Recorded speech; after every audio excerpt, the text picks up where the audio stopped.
Hello, we are reading on read along with me this power of your subconscious mind. Widely different theories. Many different theories of healing have been advanced by different religious sects and prayer therapies groups. There are a great number who claim that because their practices produces results, their theory therefore must be right. As we have seen in this chapter, this cannot be correct. As you know, there are many varieties of healing. Franz Hunter Mesmer, an Australian physician who practiced in Paris, discovered that by applying magnets to a diseased body, he could cure that disease miraculously. He also performed cures with various other pieces of glass and metal. Later, he abandoned the use of these objects in favor of passing his hand over the patient's body. He claimed that the real source of his cure was that he called animal magnetism. He theorized that some mysterious magnetic substance was transmitted from the healer's hand to the patient. Mesmer lent his name to this method of treating disease, which came to be called mesmerism. Today we know it as hypnotism. Other physicians, jealous of Mesmer's success, claimed that all his healings were due to suggestion and nothing else. When pressed, however, that they had to admit that they did not know how this power of suggestion created such amazing effects. All these groups, psychiatrists, psychologists, osteopaths, chiropractors, physicians, and religious groups of every variety, are using the one universal power resident in the subconscious mind. Each may proclaim the healings are due to their theory, but the truth is far different. The process of healing is a definite positive mental attitude and an attitude or a way of thinking called faith. Healing is due to a confident expectancy that acts as a powerful suggestion to the subconscious mind, releasing its healing potency. One person does not heal by a different power than another.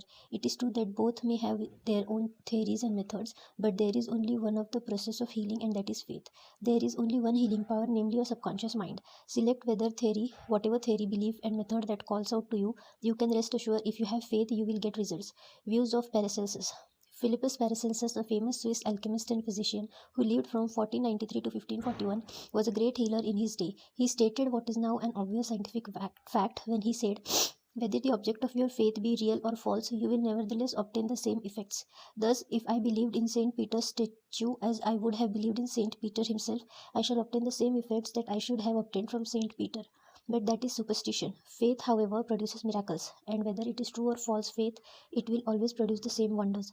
The view of Paracelsus was echoed in the 16th century by Pietro Pomponazzi, an Italian philosopher who wrote, "We can easily conceive the marvelous effects which confidence and imagination can produce, particularly when both qualities are reciprocated between the subjects and the person who influenced them. The cures attributed to the influence of certain relics are the effect of their imagination and confidence. Quacks and philosophers know that if the bones of any skeleton were pure in place of the saint's bone, the sick would nonetheless experience beneficial effects if they believed that they were veritable relics. Think what this implies. If you believe in the power of saint's bone or in the healing properties of certain waters, or like my Australian relatives in these miraculous effects of fragments of wood, you will get results because of the powerful suggestion given to your subconscious mind. It is the latter that does the healing. Bernheim's experiment. Hippolyte Bernheim was a professor of medicine at Nancy, France, early in the 20th century. He was one of the first to explain how physicians' suggestion to the patient took effect because of the force of the subconscious mind. Bernheim relates to the story of a man whose tongue was paralyzed. Every form of treatment was tried with no success at all. Then one day the man's doctor announced that he had learned of a new instrument that was certain to relieve his problem.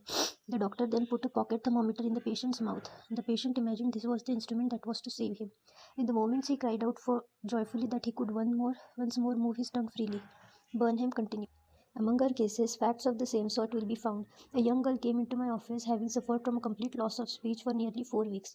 After making sure of the diagnosis, I told my student that the loss of speech sometimes yielded instantly to electricity, which might act simply by its suggestive influence. I sent for the induction apparatus, I applied my hand over the larynx and moved a little and said, "Now you can speak aloud." In the instant I made her say A, then B, and then Maria.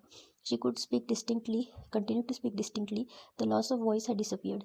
Here, Burnham is showing the power of faith and expectancy on the part of the patient, which acts as powerful suggestion to the subconscious mind.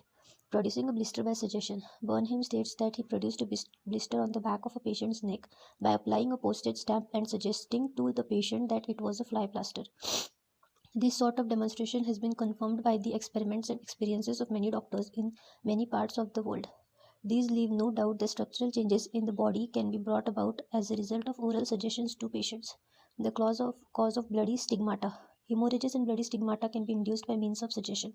As a demonstration of this, Dr. M. Burrow put a into a hypnotic trance, then give him the following suggestion.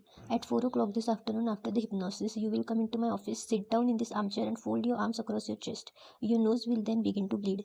That afternoon, the young man did exactly as he had been told. After he crossed his arm, several drops of blood came from his left nostril.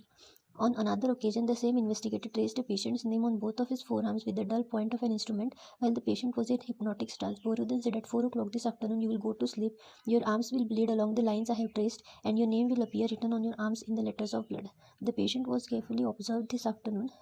At 4 o'clock, he fell asleep. On his left arm, the letters stood out in bright relief, and in several places were the drops of blood. Although the letters gradually faded, they were still faintly visible 3 months afterwards. These facts demonstrate that once the correctness of the two fundamental propositions previously stated, namely the constant amenability of the subconscious mind to the power of suggestion and the perfect control that the subconscious mind exercises over functions, sensations, and conditions of the body. All the foregoing phenomena dramatize the vividly abnormal conditions induced by suggestion. They are conclusive proof that as a man thinketh in his heart, subconscious mind, so is he. Healing points in review. Remind yourself frequently that the healing power is in your subconscious mind. Know that the faith is like a seed planted in the ground. It grows after its kind. Plant the idea in your mind, water and fertilize it with the expectancy, and it will become manifest. The idea you have for a book, new invention, or a play in real in your mind. This is why you can believe you have it now. Believe in the reality of your idea, plan, or invention, and as you do, it will become manifest. In praying for another, know that your silent inner knowing of wholeness, beauty, and perfection can change the negative patterns of the other subconscious mind and bring colorful, wonderful results.